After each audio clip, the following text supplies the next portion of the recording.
Ces jeux vidéo font sensation auprès des jeunes gamers. Des jeux pourtant interdits aux moins de 18 ans. Une alerte indiquée grâce à ce pictogramme, un système de classification européenne afin de protéger les mineurs. Une réglementation respectée à la lettre dans ce magasin de Sainte-Clotilde. Les enfants sont toujours accompagnés avec les parents. Sauf ça arrive qu'un enfant passe parce que les parents attendent dehors et autorisent bien sûr avec mon appel, puisque moi je préfère appeler quand même. Je ne laisserai pas un enfant prendre quelque chose, sauf si les parents, bien avant, autorisent. Un encadrement bien souvent contourné par les adolescents sur Internet.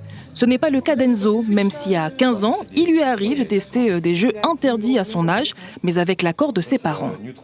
Par exemple, le point commun entre Red Dead et GTA, parce que les deux c'était développé par les mêmes créateurs.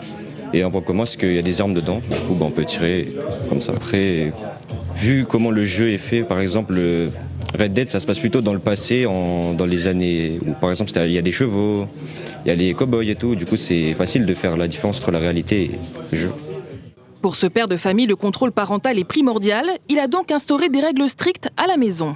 On essaie de jouer le jeu pour fixer un quota d'heures, pour pas aussi qu'elle puisse trop en jouer et après la fatiguer un peu mentalement et tout. Elle joue au jeu qu'elle a le droit de jouer par rapport à son âge.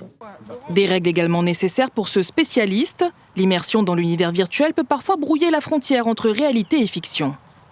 Un enfant, pas avant l'âge de 21 ans, le cerveau, le cortex cérébral n'est pas encore développé. Ce qui se développe chez lui, c'est plutôt l'émotion.